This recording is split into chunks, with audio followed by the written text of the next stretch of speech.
Thanks. So yeah, just to start off, I forgot to mention we're collaborating with the Environmental Defense Fund on this as well. Ritesh Gautam and Mark Amara are main collaborators, but there's several people at EDF that we work with as well. So today we'll be talking about our ongoing effort to construct this global oil and gas infrastructure database, specifically using deep learning and remote sensing. So to dive right into it, our agenda, we'll give a brief background, and then we'll talk about some initial work on mapping oil refineries and petroleum terminals, our ongoing work on well pads, and then some challenges that we see, opportunities for AI to help solve, as well as some next steps for our work. So just to briefly try to motivate this, as most of you know, there are several satellites that are in orbit or launching soon that measure and attribute methane emissions. Some of the new ones are on the right. And in order for these satellites to be able to attribute emissions to point sources on the ground, we need to know where those sources are. So we really need a database of infrastructure. And in this work, we're specifically focused on the oil and gas sector as one of the largest contributors to these methane emissions. And yeah, so we're focused on oil and gas, but we hope to extend this to other methane sources in the future. So just to dive into this a bit, as most of you know, the oil and gas supply chain, there's upstream, midstream, and downstream parts. And we're actually focused on all three. And there's 4 facilities that we are specifically targeting now. From the upstream sectors as well pads, midstream compressor stations, and downstream processing plants and oil refineries. And these facilities were really picked up by EDF as the top emitters, things to focus on to support the methane satellite mission, but hopefully other satellite missions as well. So the goal here is to create a global database of these 4 facilities. And the first thing you might ask is, well, don't we already have data on this? Why is this even an issue? And so the answer is a lot of the data is private, and even that private data is quite incomplete, especially outside of countries like the US, and outdated. There's a lot of gaps and often actually mistakes in this data that we've seen in our work. So we're really trying to fill gaps, correct issues with this data, and create the highest quality global database that we possibly can. So the main question that we're trying to investigate in our work is, can we actually use computer vision, so sort of state-of-the-art machine learning, deep learning techniques and computer vision with remote sensing data to map this oil and gas infrastructure globally? Oh, okay. So to start with, we'll talk about our work on mapping oil refineries and petroleum terminals. And so just to clarify, petroleum terminals here is a grouping between liquefied natural gas terminals and crude oil terminals. The reason we group these two together is that in the data that we've been using, a lot of times these aren't differentiated, they're grouped together. And so this is sort of a simpler term, or essentially terminology to group these two together. You might ask why we focused on these sets of facilities here. The reason is that they tend to have quite large footprints. They're pretty easy to see from satellite imagery, and they have very consistent features like these storage tank farms and distillation units at refineries, for example. So this is a great way for us to essentially learn the process, develop a nice test bed, and see how well these methods can work on something that we think computer vision methods now could tackle quite well. And so we first started by aggregating data from a bunch of different data sources on oil refineries and petroleum terminals. This comes from the Goji database, which was another global database that was essentially created by training a machine learning algorithm to parse the web for publicly listed instances of facilities, as well as drilling info data and other national programs in the US that have publicly available data. So we gathered all this data, actually manually went through all of it as a sort of a quality control to filter out any mistakes, and resulted in this data set here, which has a little more than 4,000 facilities spread throughout the world. So once we had these facilities, we wanted to essentially pull satellite images of them to try to capture them. And so there's many different satellite image products to choose from. We chose this one product, which is called Airbus Spot. It's serviced by the Spot 6 and 7 satellites. And the reason we chose this is that it has a bunch of nice properties that are great fit for this type of facility. The first is that it has global coverage. And we want to build a global database. We need to be able to see facilities everywhere in the world. So we needed that feature.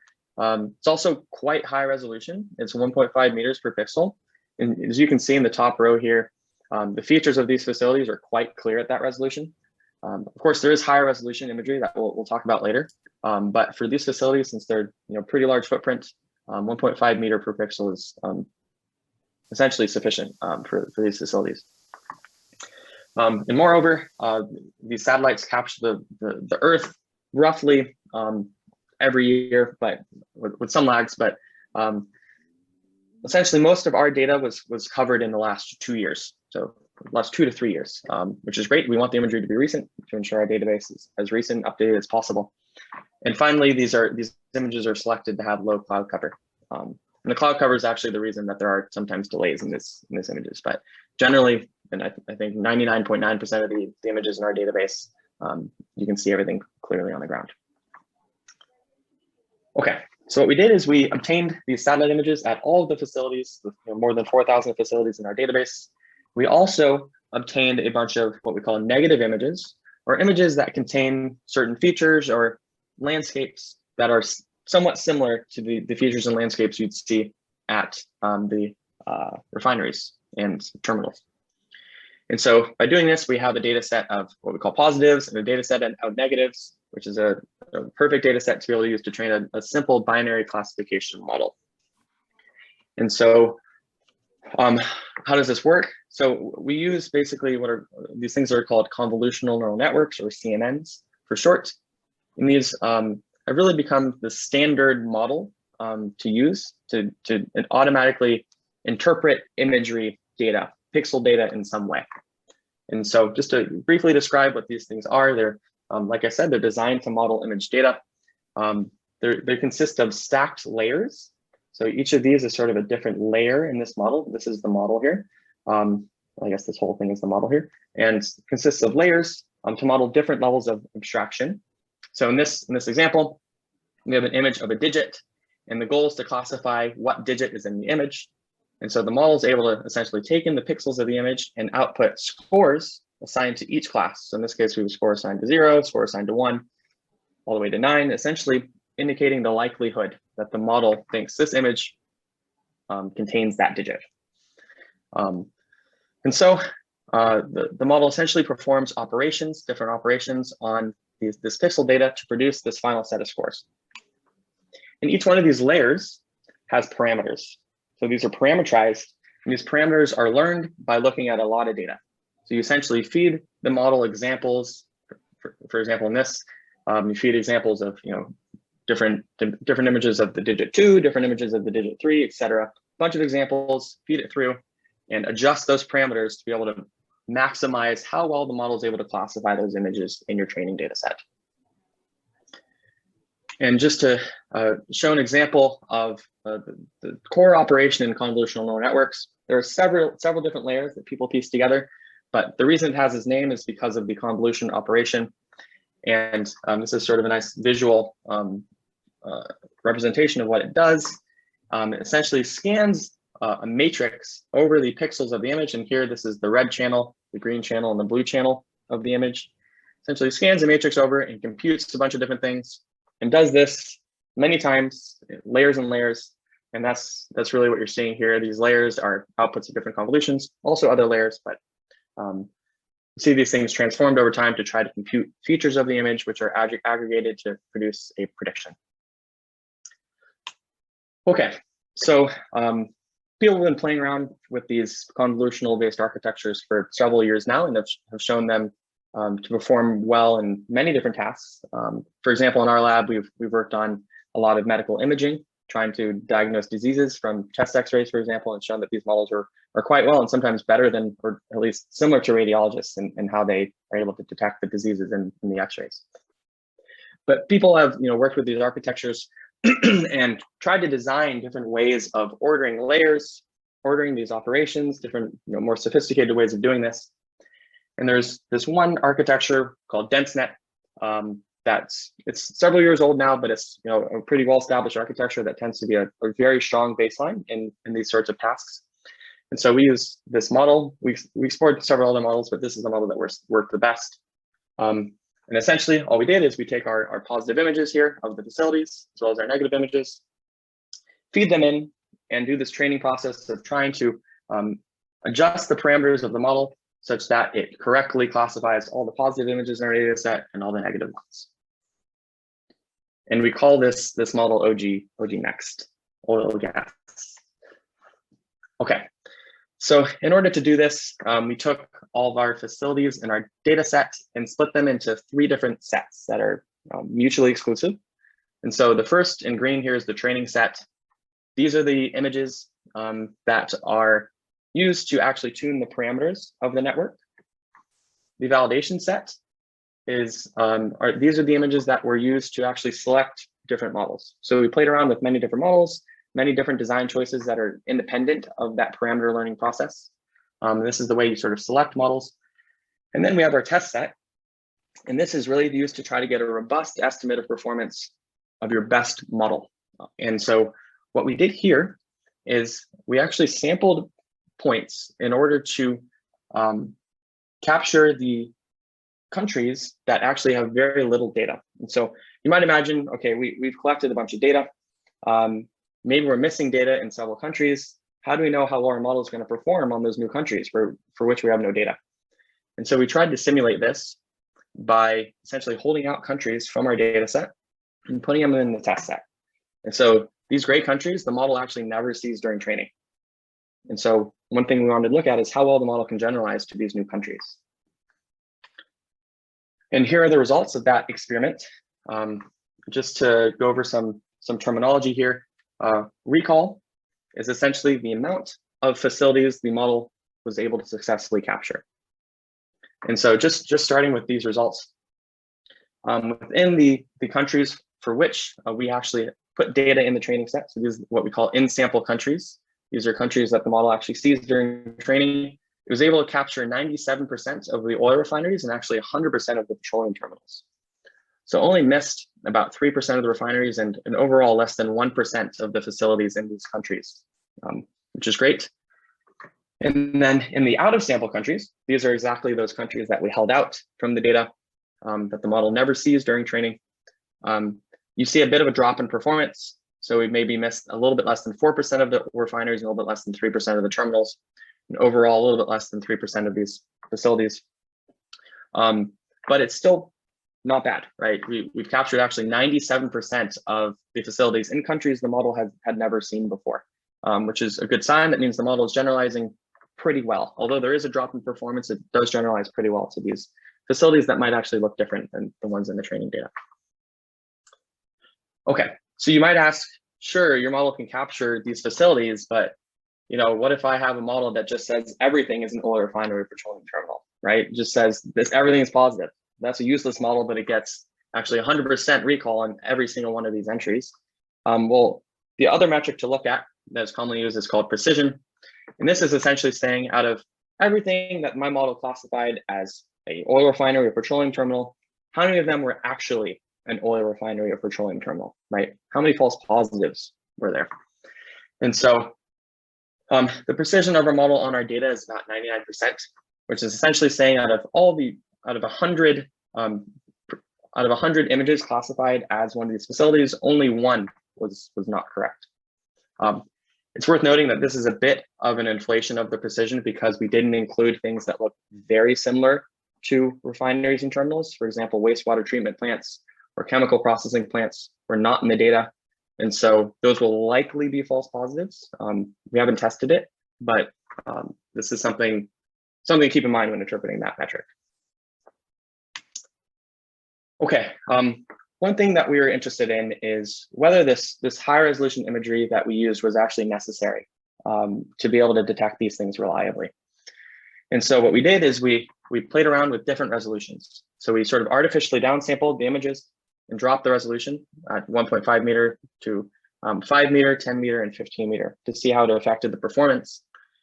And it turns out that between 1.5 and 5 meter, the performance doesn't drop too much. It's relatively the same. But once you get to lower resolutions like 10 and 15, it starts to drop a lot. And so basically the takeaway from this is about 5 meters is sufficient for this to be able to spot these refineries and terminals reliably, but the lower resolutions, for example, 10 meter is Sentinel-2. We were considering using Sentinel-2 because it's a nice public satellite imagery data set, but this actually leads to a lot more model mistakes at this resolution. Okay, so once we have this model that we trained, that we're happy with, we can actually deploy it to try to map all of these facilities in some area. And so in this preliminary work, which we presented at the NeurIPS 2020 Climate Change AI workshop, we deployed a model in the US. And by deploy, we mean essentially taking this area, this landmass, for which we have satellite imagery, tiling it into really small images, basically, just like this, showing 6 tiles here. You feed each tile individually through OGNet, is what we call the US model. OGNext is the global model. We feed each one of these tiles individually OGNet to produce a negative or a positive prediction. And we essentially just naively merged the adjacent tiles if there were 2 positive predictions and call this one facility here. And from that, we get some point and convert this to a latitude, longitude, or whatever projection, whatever coordinate you want to be able to create your database in your large area. And so we've done this in the US, and actually all this data is public. We're very, very close to actually deploying our global model that we've developed in all of the world's landmass. And one thing that made this all possible is the Descartes Labs platform. We're partnering with them, and they've built this really nice platform to be able to process geospatial data, specifically geospatial imagery at scale. And so they've built a nice API to actually deploy your models super efficiently for low cost in super large areas. And so we're about to deploy a global model, like I said, on the order of 100 million images worldwide. And we're probably going to be able to do that for less than $500, which is pretty insane. So it's a big shout out to these folks. They've been really helpful and crucial to the success of this project. Just a fun little demo here. Like I said, this is the US work that we did and created a nice little demo where you can actually interactively zoom in and look at the predictions and see facilities there with high resolution data. And this demo is public. It's on our Stanford Machine Learning Group website. I'm happy to share that if people want to play around with that. Okay, so once we've created this list of locations globally, the question is, is there anything else we'd want, right? We have a list of locations of these refineries and petroleum terminals. Maybe there's some attributes that we could associate with those locations that would be useful to correctly attribute emissions to those facilities. And one thing that we started to look at is storage tanks. So a lot of these facilities have large storage tank farms, and we've tried to build models that do something a little bit more complex, which is they actually draw bounding boxes around storage tanks. And the reason for this is that, if we're able to do this effectively, we can associate each facility with a count of the storage tanks, and that hopefully should be useful data down the line. And so the model that we've built now, it's a work in progress. It works reasonably well. But as you see here in the right image, it's actually missing a lot of these floating head roof tanks. We mostly suspect this is just an issue with the data that we're using. And so we're working on correcting that. But once we fine tune this model, we can deploy it at the areas that we have these detections from the detection model and create this sort of really pretty looking map of where all these storage tanks are at each of these facilities. And in the final database, like I said, include those locations along with some count of the storage tanks. Okay, so that basically summarizes our work on the oil refinery and petroleum terminal. But well pads has really been our main priority. As probably most of you know, these are really the largest sources of emissions. so we're starting to work on this, and it has some tricky challenges with this project, and I think Hal is going to talk about those. How do you want to share your screen, or do you want me to step through it? I think you can keep presenting. Okay. Yeah, thank you, Jeremy. Yeah, let's talk about well paths. So instead of framing this problem as an image classification, as you saw in Refinery, we try to frame this as an object detection, kind of like the tank detection you just saw like a second ago. So let me try to talk about object detection and like introduce this, what it is a bit. So basically, as the target object tend to collect clusters like the cars or well paths rather than pretty sparse like refineries, object detection tend to be a better way to frame the task.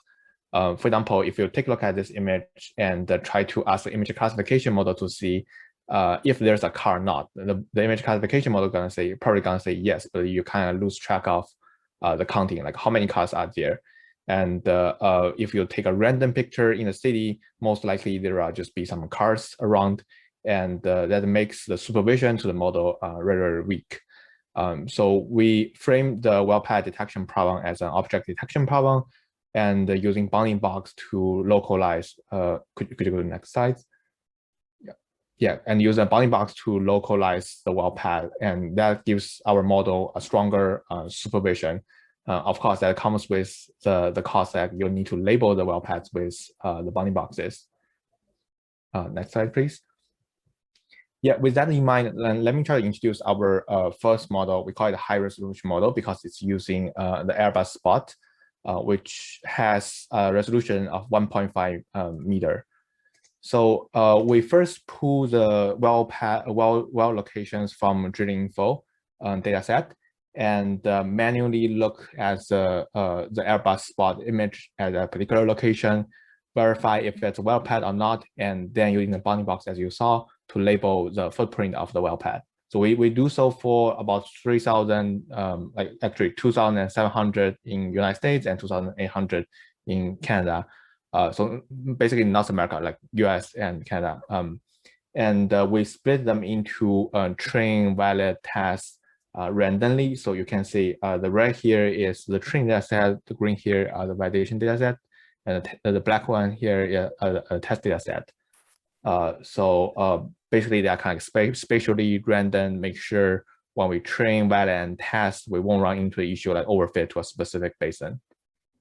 Next slide, please. Yeah, once we have the data set, we did try different object detection model. For example, YOLO V3, fast RC, and these are pretty classic object detection model in computer vision. And we do saw some of the model perform relatively better than the others in our context, like well path detections. If we go to the next slide, this is our result on US and Canada. So in US, we achieve a recall of 85% or 0.85 and a precision on 0.83. On Canada, we have a slightly better result, like with a recall of 0.93 and a precision of 0.88. This is kind of like saying the Canadian well path detection problem is a relatively easier one. The reason is that we believe there's more forest coverage in Canada. So the footprint could looks more, different from the territory nearby. That's like not quite true in US, where we have a lot of footprint in desert kind of territory. Next slide, please. Yeah, with those two data sets, we actually did a very interesting experience by combining both data sets, like the data set from US and data set from Canada. And it's interesting to say the model trained on US and Canada performs better than the model trained only on Canada data on the Canada data set and validation data set. So this is to say those hard examples in United States, like we believe those examples we believe that are harder, actually help the model to learn more and achieve better performance on Canada. On the other hand, we also see like by including the Canadian examples, the examples from Canada, the model does not achieve better result in US. So there's some transferability between different country and maybe more specifically between different basin, and we need to be aware of as we are going to scale to the global level. So this is using 1.5 meter resolution image, the Airbus spot image. As we can see, this result is a little bit lower than, worse than the refinery result. So we wonder if in this case, we should increase the resolution rather than decrease resolution. So this experiment was done with the Mapbox data, which have a resolution of 0.5 meters. So this is a meter resolution. And then we manually or artificially downsample the images to cover the resolution from 1.25 meter to 0.62 meter. As we can see, as the resolution goes higher, or how to say so on let me try to explain this. The horizontal axis is the resolution, and if it's a lower number like 0.62 as compared to 1.25, it's actually a higher resolution. So if we move to the right hand side of this plot of this chart, it actually means the resolution going higher. So as we can see, as the resolution going higher, our recall increased significantly from like 70% to 97%. So this is a strong indicator saying like our current resolution, like 1.5 meter resolution, which is not even on this chart, is just not enough to detect, build a model that successfully detect well paths. That kind of like motivate us to go with even higher resolution, as next slide shown. So the second group of models we are currently exploring, we call it sub-meter resolution. So these are models that building with sub-meter, we call it super high resolution data set. And with those super high resolution data, there's even more we can do by, as compared to just detecting the well path. We can actually see the facility, although not always, on the well path. So for example, the pump jack and the star tanks.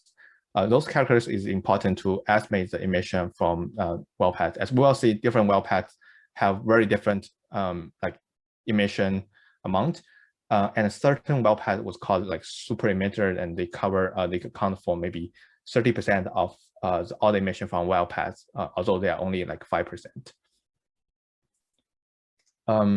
In parallel, we found work that was done in Denver Basin, where the super resolution image was used, and the author from the paper actually built a high resolution, high accuracy, high precision, high recall model using sub-meter resolution. But this is only done in one basin, and now. But it validates our belief that with this high resolution image, we can actually build a very trustful model to detect well paths. Now the challenge becomes, how are we able to scale this up to globe? Because like in one basin, the well paths tend to look quite similar to each other. As you can see on the right hand side, there's already certain variation of the appearance of a well path. And this tend to be much wild as you go beyond one basin and go beyond one country. So now the challenge is, can we scale up this process of getting imagery and getting annotation to multi-basin or multi-country globally? So at first, we first look into the image provider. Click the next slide. Yeah, there are three image providers we're looking into, namely Google, Mapbox, and Maxer. So Google people are probably quite familiar with Google static image. It takes the image from Maxer and did some composition of the most recent image, and try to show users the high quality ones, similar as Mapbox. So they claim they have a sub-meter resolution of 0.3 and 0.5 respectively, but the recency varies a lot. The recency here means when is the image taken, is from the last year or from maybe 5 years ago. And the coverage is also not like they claim they have global coverage, but we've also found there's some gaps in the coverage, and the recency varies quite a bit from countries to country. In the United States, we get pretty much every image taken from last year or last 2 years, but that's not quite true, for example, in North Africa. The accessibility is also quite different. For Google and Mapbox, they have open API where you can call and get an image programmatically. but for Maxer, we are still kind of exploring, and it seems like they don't have such API. We need to just have contract with them to see how we want to dump the image from there. And with that, we also want to talk about the annotation. So annotation is also a quite big challenge. It's mainly because we want to create a global database. However, that means we need to produce annotations almost per basin or almost per appearance of the well pads. As you can see, we are now drawing bounding boxes, not only for the well pad footprint itself, but also for the facility on top of it. Like for this example image, you are essentially drawing 8 bounding boxes rather than click on yes or no for image classification. So this is pretty time consuming for us to do it by ourselves. And how can we generate such high quality image, high quality annotation for, let's say, 100,000 images worldwide? And the solution is crowdsourcing. So with that, we explored several crowdsourcing vendor, or we call it contractor provider. But they're basically Amazon Mechanical Turk, GeoHive, Scale, and Labelbox. We are still in the stage to conduct a pilot with them. The plan is basically want to first test out their ability. Like we generate a golden sample, a golden subset of annotation, and ask each of the vendor to provide their annotation for, let's say, the 5 basin, for a subset of image from 5 basins, and compare that with the annotation generated from expert to ensure like we pick up the annotator that has the highest quality. Once we select the vendor, we are going to annotate the imagery worldwide. So that's still going to happen. Okay, so let me quickly summarize our methodology or pipeline of mapping oil gas infrastructure using deep learning. There are main 3 stages, three stages, as you already saying. The first stage is data labeling, and the second stage is model training, and the last stage is model development, which actually generates the data set. There are several takeaways from each of stage. For example, in the data labeling stage, we learned that not to start randomly, just pick a point on your map and try to label data there. Always start from some reported data. Let's say if you pick a random point in the United States map, less likely you're going to have a refinery or well pads there. There's already some reported data that can guide you to find some of the positive examples. And the second thing is we want to have domain expert involved in this labeling process. Sometimes it's a little bit hard to spot the visual feature of refinery or well pads. We need to learn that as well.